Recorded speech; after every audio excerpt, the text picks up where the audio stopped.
জুডিও জামা কাপড় জুতো নাকি খুবই ট্রেন্ডিং, তাই ভাবলাম যে একবার ঘুরে আসা যাক, তোমাদের সঙ্গে শেয়ার করা যাক। এর আগে জুডিওতে আসা হয়েছে, তেমনভাবে ভিডিও শ্যুট করিনি। আসার সঙ্গে সঙ্গে এই মাল্টি কালারের লং ড্রেসটা আমার চোখে পড়ে, যেটা আমার খুবই পছন্দ হয়েছে। তো হ্যালো এভরিওয়ান, আমি Puja, welcome to my another mini vlog.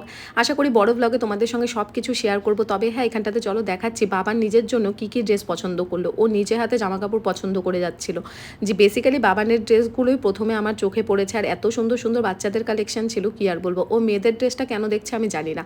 আর এই যে টি শার্টটা, এটাও পরে আছে, এটা জন্মদিন ওর কাকা ওকে গিফট করেছে, তাই বারবার দেখাচ্ছিল হাত দিয়ে। তো তারপর আমি চলে আসি জুতো দেখতে। জুতোগুলো আমাকে মানে খুবই কষ্ট দিয়েছে, কারণ এত সুন্দর সুন্দর জুতো ছিল যেগুলো একটাও আমার পায়ের মাপে ছিল না। তো সেই জন্য খুব দুঃখ পেয়েছি। আরও অনেক জুতো ছিল যেগুলো আমি বড় ব্লগে তোমাদের সঙ্গে শেয়ার করব। তারপর চলে আসি আমি টপ নিতে, আর তার সাথে জিন্স। তো সেগুলো আমি নিয়ে নিই। এখন যাব আমি ট্রায়াল দিতে, আর ট্রায়াল দিতে প্রায় 1 ঘন্টা মানে লাইনে দাঁড়িয়ে থাকতে হয়েছে। তো চলো দেখা হবে তোমাদের সঙ্গে নেক্সট ব্লগটাতে। টাটা, সবাই ভালো থেকো।